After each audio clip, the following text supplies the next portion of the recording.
Hello, today's devotional can be found in Genesis, chapter 17, verse 7. Genesis is in the Bible. And I will establish my covenant between me and thee and thy seed, after thee and their generations, for an everlasting covenant, to be a God unto thee, and to thy seed after thee. Okay, so this Genesis, first the creation, then came the fall, and the fall cut man off from God and forced everyone into physical and spiritual death. But it also taught everyone the difference between good and evil, and that there was a need for good and evil, so that people could learn the difference and learn to seek out the good.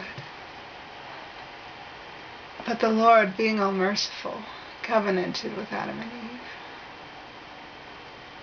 If they were righteous, He would provide a way back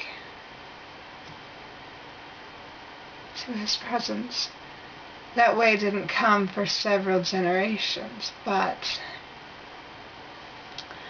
the atonement of Jesus Christ covered even Adam and Eve, so that spiritual death was no more. And God establishes His covenant between us and Him and our seed. And He offers these covenants to each of our generations, dependent upon righteousness. And He even offered them to Adam and Eve, that they might be able to be righteous as much as they could be, whilst being cut off from God. And they took them, and not everything went right. Making covenants with God doesn't mean you're going to have a picture-perfect world. But life progressed. And generations progressed, and eventually Jesus Christ came. He was born. He grew, He suffered and died, thereby breaking the bands of death, paying the blood for our souls to be free from hell, that we might not automatically suffer spiritual death, that we could have joy in mortal life and in eternal life. That's what covenants do. They help us to prepare and understand the joy that we can receive in eternal life.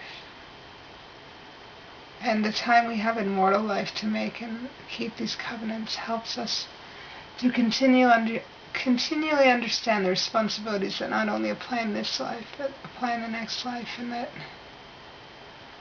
although there will be joy, there is still work to be done to help others be able to receive that joy. So let's take covenants seriously, that our descendants may have the option of making them and embracing them and keeping them. Covenants help us to be able to be ready for the joy of the next life. And with that said, I love you all so very much, and I say these things humbly in the name of Jesus Christ. Amen.